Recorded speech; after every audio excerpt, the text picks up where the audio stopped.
Եթերում ազատ լուրերի հիմնական թողարկումն է, ես Անի Ստեփանյանն եմ, բարև ձեզ, կարևորի մասին նախամարոտ։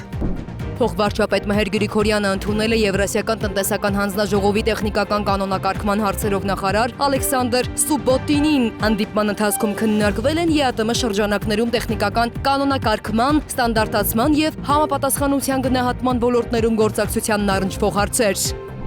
Նիկոլ Փաշինյանի հարավկովկասյան երկաթուղու կոնցեսիան Հայաստանին վաճառելու խնդրանքը զարմանալի է և հուզիչ, հայտարարել է Ռուսաստանի Դաշնության արտաքին գործերի նախարար Սերգեյ Լավրովը RBK-ին տված հարցազրույցում։ Նա անդրադարձել է Հայաստանում տեղի ունեցող զարգացումներին, նաև կառավարության կողմից վարվող արտաքին քաղաքականությանը։ Ռոբերտ Քոչարյանի հանրային քրեական հետապնդումը ոչ թե օգոստոսի 25-ին է հարուցվել, այլ նա արդեն ապրիլին այս գործով մեղադրյալ է ներգրաված եղել, ընդամենը 1 դրվագով, և այդ ժամանակ խափանման միջոց է ընտրվել բացակայելու արգելքը։ Այս մասին հանրային հեռուստաընկերության եթերում հայտարարել է Հակակոռուպցիոն կոմիտեում վարչության պետ Դավիթ Կոստանդյանը, ներկայացնելով այլ մանրամասներ։ Պաշտպանության նախարար Սուրեն Պապիկյանի գլխավորությամբ տեղի է ունեցել տեսակապային խորհրդակցություն զորամասերում տարվող աշխատանքները ու զինվորական կարգապահության ամրապնդումը թեմայով։ Խորհրդակցության ընթացքում քննարկվել են զորամասերում ոչ կանոնադրային հարաբերությունների կանխարգելման և բացառման ուղղությամբ իրականացվող աշխատանքների վերաբերող հարցեր։ Բոլոր դպրոցները ապահովված են անհրաժեշտ դասագրքերով։ Սեպտեմբերից հանրակրթության ավագ դասարանների և բուհական համակարգի համար հասանելի կդառնան արհեստական բանականության կրթական գործիքները։ ԿԳՄՍ նախարար Ժաննա Անդրեասյանի ասուլիսը նոր ուսումնական տարվա մեկնարկին ընդառաջ։ Նեպալում և Չինաստանում հզոր սողանքների և ջրհեղեղների հետևանքով զոհվել է առնվազն 538 մարդ, իսկ ավելի քան 1400 մարդ դեռևս անհայտ կորած է համարվում։ Անհայտ կորածների զգալի մասը զբոսաշրջիկներ են, օրվա միջազգային անցուդարձը։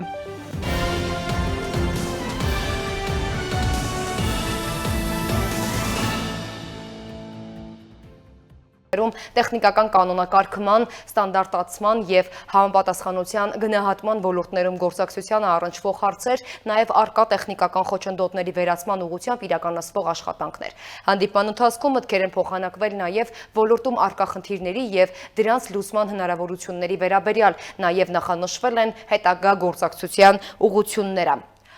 Մոսկվայից Հայաստանի իշխանության քայլերի ու որդեգրած արտաքին քաղաքականության վերաբերյալ հայտարարությունները չեն դադարում։ Միմյանց հերթ չտալով տարբեր գնահատականներ են հնչեցնում բարձրաստիճան ռուս պաշտոնյաները, պարբերաբար զգուշացնելով ուկրաինական սցենարը չկրկնել։ Հերթական հայտարարությունները արել է Ռուսաստանի Դաշնության արտաքին գործերի նախարար Սերգեյ Լավրովը RBK-ին տված հարցազրույցում։ Նա անդրադարձել է վարչապետ Նիկոլ Փաշինյանի երկաթուղու կոնցեսիան Հայաստանին վաճառելու խնդրանքով, նշելով, թե այն զարմանալի է և հուզիչ։ Լավրովի խոսքով Ռուսաստանի և Հայաստանի փոխվարչապետի միջև կանոնավոր շփումներ են տեղի ունենում, որոնց ընթացքում կարող է քննարկվել հայկական կողմին հետաքրքրող ցանկացած հարց, այդ թվում ռուսական երկաթուղիների կոնցեսիոն կառավարմանը հանձնված հարավկովկասյան երկաթուղու հետ կապված իրավիճակը։ Ռուսաստանի արտաքին գործերի նախարարը նաև քննադատել է վարչապետ Նիկոլ Փաշինյանի ԵՄ անդամակցության գործընթացի և հանրաքվեի անցկացման վերաբերյալ մոտեցումը։ Լավրովը նշել է, որ Փաշինյանի հայտարարությունը, թե հանրաքվեի հարցը հնարավոր կլինի քննարկել ԵՄ-ին անդամակցության դիմումից, դրա վերաբերյալ արձագանքից և ճանապարհային քարտեզի ձևավորումից հետո, իր կարծիքով վկայում է հայ ժողովրդի հանդեպ ոչ այնքան մեծ վստահության մասին։ Նա միաժամանակ ընդգծել է Հայաստանի տնտեսական կապերը ԵԱՏՄ-ի հետ, այդ թվում վերջին տարիների բարձր ապրանքաշրջանառությունը և պնդել, որ Հայաստանի զարգացումը կապված է ԵԱՏՄ-ի հետ։ Ռուսաստանցի բարձրաստիճան պաշտոնյան անդրադարձել է նաև Հայաստանում Ռոբերտ Քոչարյանի և նրա որդու նկատմամբ իրականացվող գործընթացներին, ընդգծելով, որ Ռուսաստանը առաջնորդվում է հայ ժողովրդի շահերով։ Ռոբերտ Քոչարյանի հանրային քրեական հետապնդումը ոչ թե օգոստոսի 25-ին է հարուցվել, այլ նա արդեն ապրիլին այս գործով մեղադրյալ է ներգրաված եղել ընդամենը 1 դրվագով և այդ ժամանակ խափանման միջոց է ընտրվել բացակայելու արգելքը։ Այս մասին հանրային հեռուստաընկերության եթերում հայտարարել է Հակակոռուպցիոն կոմիտեում վարչության պետ Դավիթ Կոստանդյանը։ Բարձրաստիճան պաշտոնյան տեղեկացրել է, որ դրանից հետո քրեական վարույթով ի հատ են եկել նոր հանգամանքներ, նոր տվյալներ և եւ այլ դրվագների հետ կապված եւ դրանց համադրման արդյունքում մեղադրանքը փոխվել է։ Արձագանքելով ընդդիմությունից հնչող պնդումներին, թե Փաշինյանի հրահանգից հետո կոմիտեն Քոչարյաններին կալանավորելու միջնորդություն ներկայացրեց, վարչության պետը պնդել է, թե այս վարույթը ստացվել է դեռ 2024-ի հունվարին, պարզապես երկար ժամանակ աշխատել են դրա վրա, քանի որ քննության առարկա են դարձել մի քանի տասնյակ անշարժ գույքերի մասնավորեցման գործընթացում թույլ տրված չարաշահումներ, միլիարդավոր դրամների փոխանցումներ, մոտ 20 երկիր իրավապահ փոփոխության միջնորդություններ է ուղարկել։ Ռուսաստանից Ադրբեջանի միջոցով Հայաստան է ուղարկվել բեռների ևս մեկ խմբականակ, հայտնել են ադրբեջանական լրատվամիջոցները։ Հաղորդել են, որ օգոստոսի 28-ին Բիլաջարի կայարանից Բոյուկ Քեսիկի ուղղությամբ կմեկնեն ցորենով լի 6 վագոն, ընդհանուր առմամբ 420 տոննա եւ գարիով լի 4 վագոն, ընդհանուր առմամբ 280 տոննա։ Մինչև օրս Ռուսաստանից Հայաստան Ադրբեջանի միջոցով տարանցիկ ճանապարհով տեղափոխվել է ավելի քան 54,000 տոննա հացահատիկ, մոտ 9,000 տոննա պարարտանյութ, պրոպան, ալյումին, ածուխ եւ փայտանյութ։ Բացի այդ, Ադրբեջանից Հայաստանն է արտահանվել մոտ 15,000 տոննա դիզելային վառելիք։ Պաշտպանության նախարար Սուրեն Պապիկյանի գլխավորությամբ տեղի է ունեցել տեսակապային խորհրդակցություն զորամասերում տարվող աշխատանքները ու զինվորական կարգապահության ամրապնդումը թեմայով։ Խորհրդակցության ընթացքում քննարկվել են զորամասերում զինվորական կարգապահության ամրապնդմանը ուղղված միջոցառումներին, նաև ոչ կանոնադրային հարաբերությունների կանխարգելման եւ բացառման ուղղությամբ իրականացվող աշխատանքներին վերաբերող հարցեր։ Խորհրդակցության ավարտին պաշտպանության նախարար Սուրեն Պապիկյանը հանձնարարականներ է տվել համապատասխան ստորաբաժանումների ղեկավարներին։ Նոր ուսումնական տարվա մեկնարկին ընդառաջ ԿԳՄՍ նախարար Ժաննա Անդրեասյանը հանդես է եկել ասուլիսով։ Նա հավաստիացրել է բոլոր դպրոցները ապահովված են անհրաժեշտ դասագրքերով։ Իդեպ Անդրեասյանը նշել է, որ սեպտեմբերից հանրակրթության ավագ դասարանների եւ բուհական համակարգի համար հասանելի կդառնան արհեստական բանականության կրթական գործիքները, դպրոցները կստանան աջակցող համապատասխան ուղեցույցները ու տեսանյութեր։ 2026-27 թվականների ուսումնական տարին կմեկնարկի ընթերցանության տարի խորագրի ներքո։ Այս մասին հայտնել է ԿԳՄՍ նախարար Ժաննա Անդրեասյանը, նշելով, որ այս տարի մեծ ուշադրություն է դարձվելու եւ խրախուսվելու է երեխաների ընթերցանությունը։ Նախարարի խոսքով այս խորագրի ընտրությունը պատահական չէ, քանի որ ընթերցանության խթանումն ամրագրված է նաև կառավարության ծրագրում։ Անդրեասյանը նշել է, որ ուսումնական տարվա մեկնարկը կտրվի գրքի միջազգային 9-րդ փառատոնի շրջանակում, որը կանցկացվի սեպտեմբերի 4-ին։ Ուսումնական տարվա մեկնարկին ընդառաջ նախարարը ներկայացրել է նաև կառավարության որոշումներից հետո տեղի ունեցած կարևոր փոփոխությունները։ Դրանք մասնավորապես վերաբերում են մարզային դպրոցներին։ Սեպտեմբերից բոլոր դպրոցների լիազոր մարմինը լինելու է ԿԳՄՍ նախարարությունը։ Ուզում եմ հստակեցնել, որ սա ոչ թե նշանակում է, որ տեղերում աշխատանքի անհրաժեշտություն չի լինի, այլ մենք ուղղակի ունենում ենք ավելի հստակ աշխատանքի բաժանում կրթության, գիտության, մշակույթի եւ սպորտի նախարարության եւ տարածքային կառավարման մարմինների կամ մարզպետի աշխատակազմերի միջև։ Սա նշանակում է, որ բովանդակային կառավարման հետ կապված բոլոր հարցերը գտնվելու են կրթության, գիտության, մշակույթի եւ սպորտի նախարարության տիրույթում, վարչատնտեսական գործառույթներին առնչվող ընթացակարգերը ամբողջությամբ կենտրոնանալու են մարզպետների աշխատակազմերում։ Խոսելով նոր փոփոխությունների մասին Ժաննա Անդրեասյանն անդրադարձել է նաև դասագրքերի վարձավճարներին։ Եթե տարական դասարանների աշակերտներին դասագրքերը տրամադրվում են անվճար պետության կողմից, ապա մյուս դասարանների դեպքում ծնողները վճարում են սահմանված վարձավճարը։ Նոր ներդրված ծրագրի համաձայն սոցիալական կրեդիտի միջոցով 5-րդ եւ 6-րդ դասարանների աշակերտների համար դասագրքերի վարձավճարը զրոյացվում է։ Նախարարը մանրամասնել է, թե ինչպես է գործում նոր համակարգը։ 5-րդ եւ 6-րդ դասարաններում սոցիալական կրեդիտի չափը համադրելի է վարձավճարի հետ եւ կարելի է ասել, որ ըստ էության դասագրքերի վարձավճարը զրոյանում է, եւ սա էլ պետք է հիշեցնեմ հետևանք է նրա, որ մենք դասագրքերի ոլորտում մեր մրցակցային քաղաքականության եւ կարգերի փոփոխության արդյունքում նաեւ դասագրքերի արժեքի նվազում ենք ունեցել միջինում 26%-ով, իսկ մյուս բոլոր դասարաններում դասագրքերի վարձավճարները նվազում են ավելի քան 66%-ով, եւ քանի որ ուսումնական տարին նոր է սկսվում եւ մեր ծնողները հիմա կանգնելու են այս հարցի առաջ, ուրեմն ես ուզում եմ սա եւս մեկ անգամ օգտագործելով առիթը հիշեցնել, իրազեկել, որպեսզի նրանք նաեւ չմոռանան մասնակցել համընդհանուր եկամուտների հայտարարման համակարգին եւ դրա միջոցով նաեւ հետ ստանալ դասագրքերի վարձավճարների այն գումարները, որոնք գալու են նաեւ աջակցելու իրենց երեխաների կրթությանը։